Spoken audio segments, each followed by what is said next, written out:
Hangtod karon naglalis pa ang atong mga leaders sa atong nasod, labi na gyud legislator, House of Representative ug sa Senado ug sa paningosa Judiciary, Supreme Court, apil na sa executive, ang opisina sa atong presidente o vice presidente.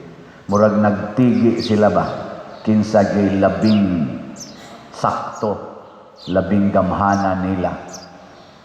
Gilingay mong tupad ina kinsa kay gamhanan gyud nila. Sa Pilipinas kinsa may mas gamhanan, ang presidente o ang House of Representative? Kinsa may mas gamhanan, ang mga House of Representatives, Senado o Kongreso o Supreme Court in relation sa balaod? Pero karon galibog na ta, kay niingon ang presidente pag last year pa, why kapuslanan kanang impeachment? Gilahos gyud sa House of Representatives, giingnan sa Senado o ang Supreme Court nagkahiusa nga unconstitutional ang fourth impeachment. Mag-motion of reconsideration yun ang House of Representatives. Kay ila yung ipamugos ang ilang impeachment. Nya muhulga pa usahay nga, kamong taga Supreme Court, pwede ba yasad mong i-impeach? Hinana ba? So ang buto kinsay gamhanan ang makasulbad niini kay murag pupariha sa nahitabo sa mga apostoles, niingon sad sila ni Hesus, kinsa magay labing dako or labing gamhanan didto sa langit, Lord? Ningon dayong Ginoo, kining batang gamay mao ni ang labing dako didto sa langit. Ug di mo mapariha aning gamayng bata, di mo dawaton didto sa langit. Lahias Ginoo, no? Kana mo na'y labing dako dito sa langit. Ana. Nya kana ra bang gamayng bata, mo na'y atong kusion, mo na'y atong singhagan, ngan lagway buot, ngan lagahig-o, sige haglatos, bunlot-bunloton, kusnoton. Ani nga ra ba dire si Kristo, bantayin ninyo nga di mo magtamay bisag usa ni ining gagmayng bata. Kay ang ilang anghel nga magbalantay tua kanunay sa atubangan sa akong amahan. Lingi ay mong tupad. Lingi abang. Ingna wa ka kapangasaba og bata. Ingna kuno ina wa ka kapangasaba og bata. Ang tanan. Nakapangasaba gani kag bata na miligro kang maimperno. Ano man, ang imong kontra ang anghel nga magbalantay sa bata. Timan na. Ang bata, doon na siya kaugalingon niyang na siya kaugalingong desisyon ug ato ng respetuhan. Ang bata ba? Kaya siya may labaw na to. Respetuhin yun. Ayaw siya ipamugos sa lugar nga di siya gusto. Nya imog yung pugson. Hangtod na lang hinon, imong tapingan ang bakba. Nya kung makasabot-sabot nagjutay, imong hadlukod. Pari. Ayaw anaa. Naana siya kaugalingong gusto pananglitan. Sige siyag-siyagit din eh.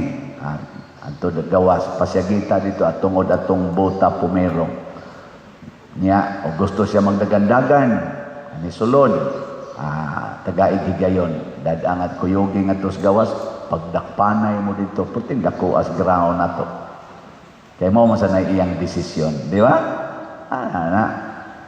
Nakaroon kinsa man ang sama og usa ka bata, kanus aman ta mahimong samag bata. Una, kinahanglan magpaubos. Unsa man ang mapaubos, masinugtanon sa sugo. Dili ta magpakaron ingnon nga kitay hawod sama ato akong gisgutan sa ato karong mga elected and appointed leaders sa atong panggobyerno, apil na sa simbahan, nga mo insist gyud sa iyang gusto or iya yung ipa-feel nga naa siya'y authority pagpaubos. Ug unsaon man pagpaubos, matud pa ni Moises sa unang pagbasa, sunda gid ninyo ang Ginoo. Ayaw mo pagbuot-buot mo na ang Ginoo mo hatag yung leader. Ang leader maisunda. Si Moises ni-declare na 120 years old nako, padung nako mamatay. Di asay laing gitudlo sa Ginoo nga mosunod nako si Josue. Sunda ninyo si Josue or Joshua sa atong in English. Kay kun inyo ning sundon, padayon ang Ginoo nga mobuntog sa inyong mga kaaway. Lingihan sa imong tupad, ina kinsaroy imong kaaway. Na kay kaaway? Kita din Heros Parokya na atay daghang kaaway.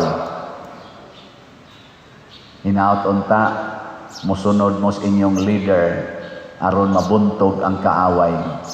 Kinsa may inyong leader din hikaron? Tubag. Kinsengan? Kaila de mong Father Siano. Mo na inyong bagong leader. Human natong nag-una sila si Monsignor L.D. Layson. Tuan na siya sa laing parokya gihimong leader. Ako karon mo'y leader.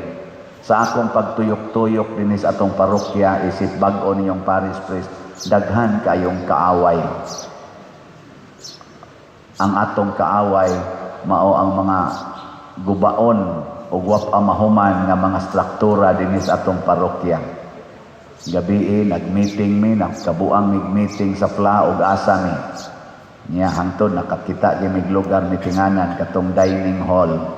Unya niingon sila pader wa gid mi lugar i-seminar oy sa kuan ako akana di anang may old adoration pag-adto namo wa say suga.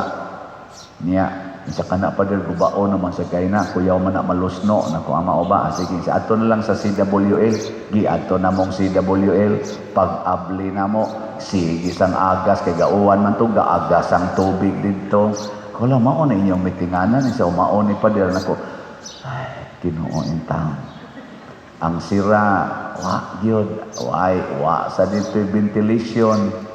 Yung sa kaning luyo pa der, continuation, mana dako-dako mana diha, niya ilang gibutang ang kortina, ako sang giablihan, among giablihan, Jesus, ang puno sa wakta kasabot kung sa itong gipang danok dito. Niya ang atop sad gahiyak, ana, ay Ginoo. Nako na hinumdum ko itong niaging mga adlaw nga, naglungag mi diha, nasabuan sa uwan ang among luto kay agas po ng kusina nya gauwan man gabi wa na man say taos kusina akong giingnan si Rim adto ang kusina bi wa ba to magto kay gipa ayo man to nako das mga panday among giadto haskang tuan sa gabanaw na pa di to lang yak ana na sa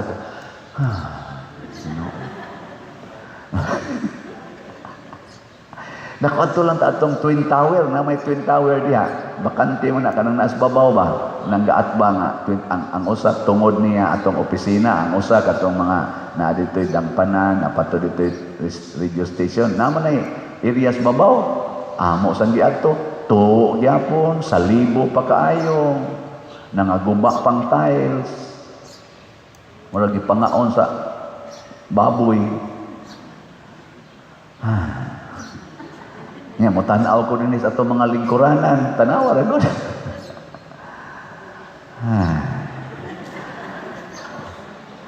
Nadto ko sa palibot. Ari dako kayo atong yuta. Way klarong kural na naguba, na nagtunas. Mao ni ang atong kaaway. Zaman. Sokol mo? Kuyog mo na ko? Kamong mga online parishioners, kuyog mo na ko? Maghimo tag special slot para dinhi. Na naman tay slot na akong gidagikan sa San Vicente Ferrer katong Grace Kay ang kaaway sa dato katong tiwason og bayad nga 70 million nga karon nahimo na lang 66 million ni os-os na 66 million na lang dili na 70 million.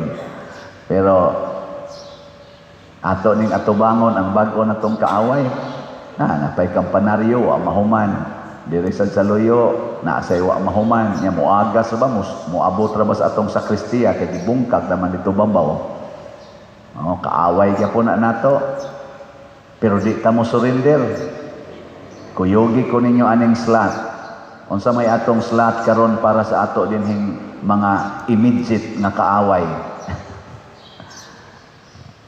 Angan, gunahon ako dahil kung naog, kung nalit ko gamay, nako, Senyor Santiago, tudloi ko unsay slot na gusto imong ipabaligya dire si San Vicente Ferrer katumang grace.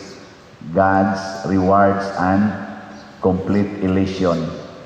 Si Senyor Santiago Apostol niingon sa Gianaco kana lang PPSC.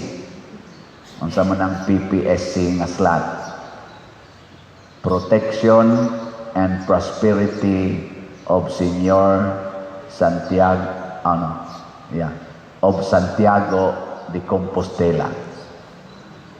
Protection, pasabot ayuhon taning tanang gubaon. Prosperity, magtukod tag mga gikinahanglan nga istruktura o kinitanan gikan ni Santiago de Compostela. Okay mo ana? Pakpakan nato si Senyor Santiago. Kamong mga online parishioners, kaloy imi sa among pagpakig-asdang dire. Tabangi sad ni. So duha na ron kabuk atong slots, tag 100 pesos ra gyapon ni. Hay may inyong gusto 100,000 slots aning PPSC o 50,000 lang. Ang 100,000 nga tag 100 pesos mo total nag 10 million o 50,000 mo total nag 5 million. Unsa may inyong gusto, katong daghan o kaning jutay? Kay ako gimong konsultaon kay transparency baya ning ako dinhi. Gusto mo daghan? Sige, unity man, di ba? Ang trust, transparency, religiosity, unity, service and technology. Sige, katong daghan 100,000, 10 million o sa atong initial na budget. Basin pa ni ining 10 million ma-address ni natong nag-una nga mga panginahanglan. Atong nindoton, atong tarungon ang atong mga areas kato akong gisgutan aron di na muto, atong butangan og flooring na nindot aron magamit na, atong alihan ang mga kilid aron di na mo salibo nya human ana ug ma-address na tiwaso nato ning mga wapa mahuman nyag mahuman na mutukod tag bag-o na sang structure nga mahimong useful, beautiful and useful. Di ba Cebu? Clean, economizing, beautiful and useful. Daghan kay tag panginahanglan dinhi sa atong parokya aron mulambo ang atong community ug atong religiosity. Sugda nato kini. Kuyog mo nako, isip inyong leader, ang tanang tao dinhi sa Compostela na under sa atong parokya, atong dasigon mo palit og usa ka slot. Bisag usa ka semana, usa ka slot. 100 pesos. Nya unsaon na paghimo, sakripisyohi lang. Imbis mo sakay kag motor, paglakaw na lang. Bitaw. Kung madag lakaw, lakaw. Pilay mong plitis motor, 20. Makalakaw kag kaupat sa usak semana. Pila na? 80. Nya, imbis mo snacks ka, din aka mo snacks. Inom na lang kag tubig. Nya, ang imong snacks, imong tipunon. Pilay budget nimo ato, utang na to, tag 20 pesos imong snacks. Nya, wa ka mo snacks og 7 ka snacks usak semana. Pila tanan imong natigom. 7 times 20. 140 plus 80. Oh, sa imong pagsakripisyo, nakapalit kag duha ka slots. Imagine nya, nahimsog pa ka, kay sige nakaglakaw, ni slim pa gyud ka, kay wa na ka mo snacks, nawa imong bilbil, nawa imong mga arthritis, nakapalit pa gyud kag slot. Nya kay kita mang tanan din his Compostela ang namalit. Naaman tay mga 80,000 ka mga lumulupyo under aning atong parokya karon. Das mga estudyante, mga 80,000 kapin. Murag 85 man tingin as Google, mao kuno nay present population sa Compostela. Mopalit nag slot. Di after 1 month, 85,000 na ka slots ang atong mahalin. So 3 months from now, hurot na ning 100,000. Sobra pa gani. O daghan na tagmatok ko dire. Buntog ng kaaway.